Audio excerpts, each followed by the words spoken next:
Depuis toujours, l'être humain rêve de partir ailleurs. Changer de pays, changer de vie, changer de décor.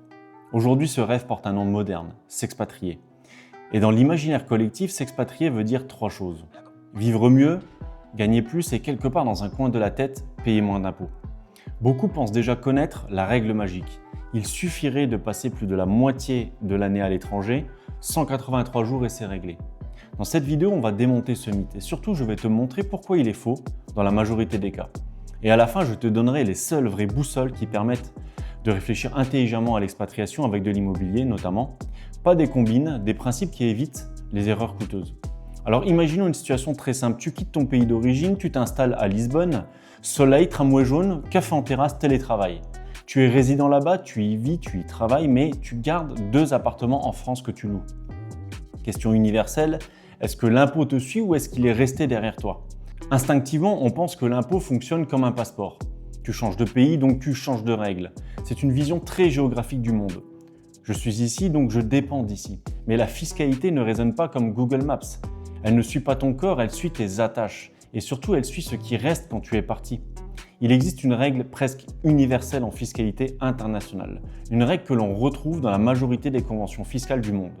Un bien immobilier est imposé dans le pays où il est situé. Peu importe où tu vis, peu importe ton passeport, peu importe ton compte bancaire, ton appartement, lui, n'a pas déménagé.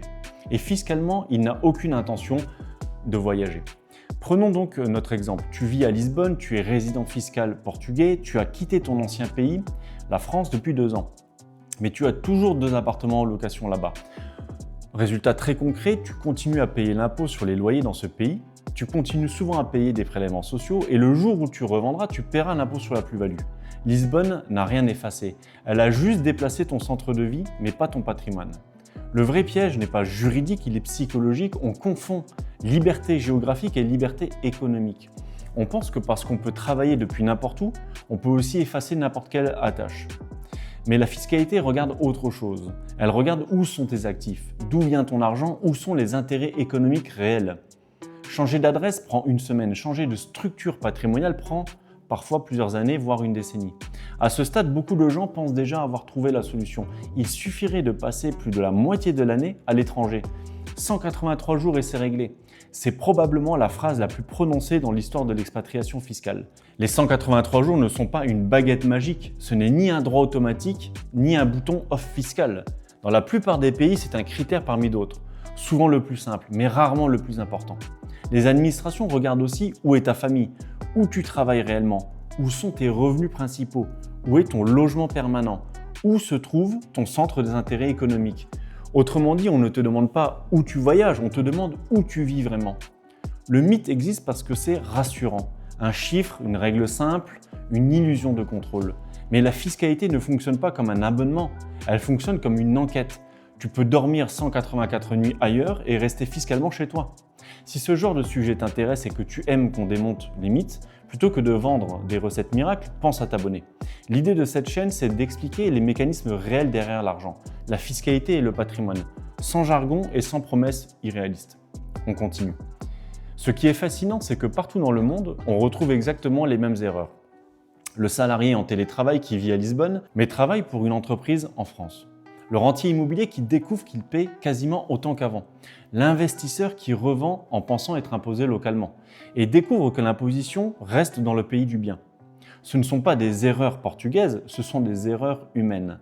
Le mot le plus terrifiant en fiscalité internationale, c'est celui-là, double imposition. Être imposé dans le pays où se trouve le bien et être imposé aussi dans le pays où tu vis. Les conventions fiscales existent pour éviter le pire, mais elles n'empêchent ni la complexité, ni les déclarations multiples, ni les mauvaises surprises.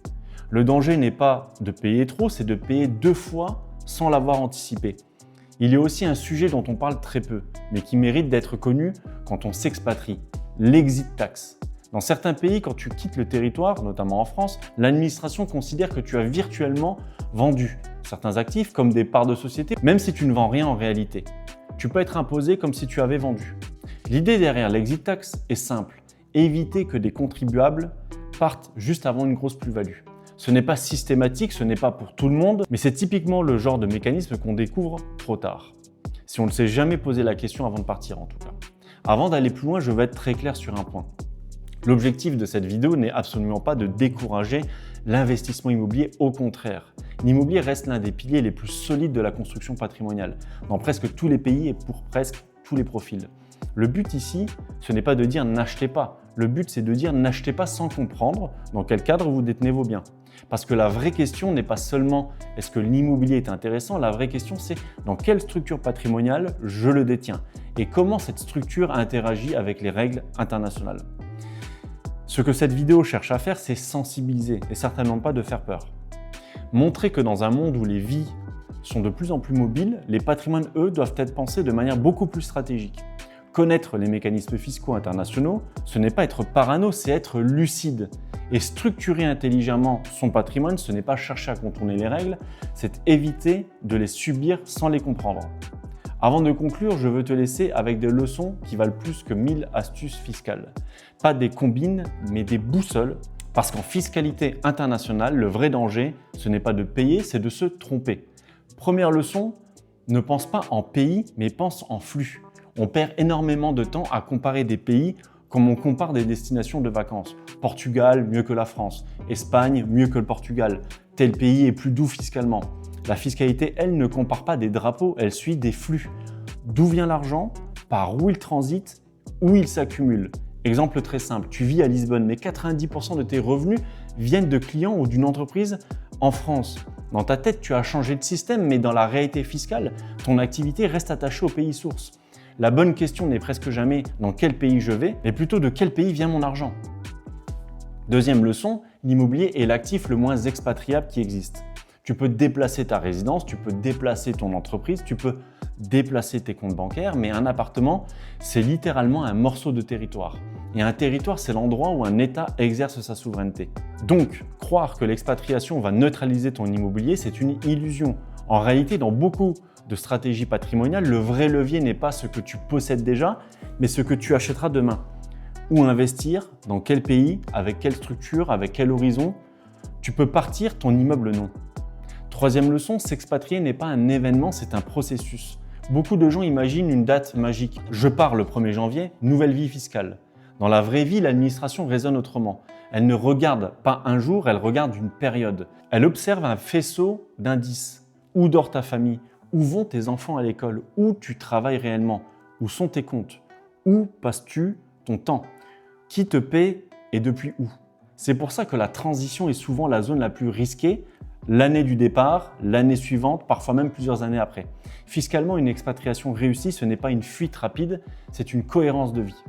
Quatrième leçon, la convention fiscale et la constitution de ton cas. Les gens lisent des blogs, des posts LinkedIn, des guides d'expatriation et ils oublient le document le plus important, la convention fiscale entre les deux pays. Parce que ce n'est pas la loi du pays A ou la loi du pays B qui décide seule, c'est l'accord entre les deux. C'est lui qui dit qui impose quoi, comment éviter la double imposition, comment définir la résidence fiscale quand c'est flou. Et surtout, une convention fiscale ne te protège pas automatiquement, elle fixe les règles qu'il faut appliquer correctement. Les réseaux sociaux donnent des anecdotes, les conventions donnent les règles. Cinquième leçon, le vrai levier n'est pas payer moins, c'est structurer mieux. Les amateurs posent la question « Comment je paie mon impôt ?» Les investisseurs posent une autre question « Comment je rends mon système plus robuste ?» Parce que la fiscalité n'est jamais juste un taux, c'est un ensemble de revenus, de plus-values, de succession, de transmission, de financement et de risques. Parfois, vouloir payer moins à court terme crée une usine à gaz, du stress administratif, des erreurs et des problèmes futurs. La vraie intelligence fiscale, ce n'est pas la fuite, c'est l'architecture. Un système clair, cohérent, défendable, même s'il n'est pas parfait. Sixième leçon, l'erreur coûte presque toujours plus cher que l'impôt. En fiscalité internationale, tu peux avoir des déclarations multiples, des règles qui se contredisent, des délais différents, des formulaires spécifiques et des interprétations divergentes. Et l'administration, elle, ne voit pas quelqu'un de perdu dans la complexité, elle voit quelqu'un qui n'a pas déclaré correctement. Mieux vaut payer l'impôt prévu que payer l'impôt plus la pénalité plus l'angoisse. Si tu veux continuer à explorer ces sujets, expatriation, investissement, fiscalité, patrimoine avec ce même angle critique et pédagogique, tu peux t'abonner à la chaîne. L'objectif ici, ce n'est pas de te dire quoi faire, mais de t'aider à mieux comprendre le système dans lequel on évolue tous. Tu peux vivre où tu veux, Lisbonne, Bangkok, Montréal, Barcelone, mais ton immobilier, lui, ne vit nulle part ailleurs que là où il est. En fiscalité internationale, on peut devenir citoyen du monde, mais posséder quelque chose reste toujours un acte profondément local. Je vous dis à très vite pour une prochaine vidéo.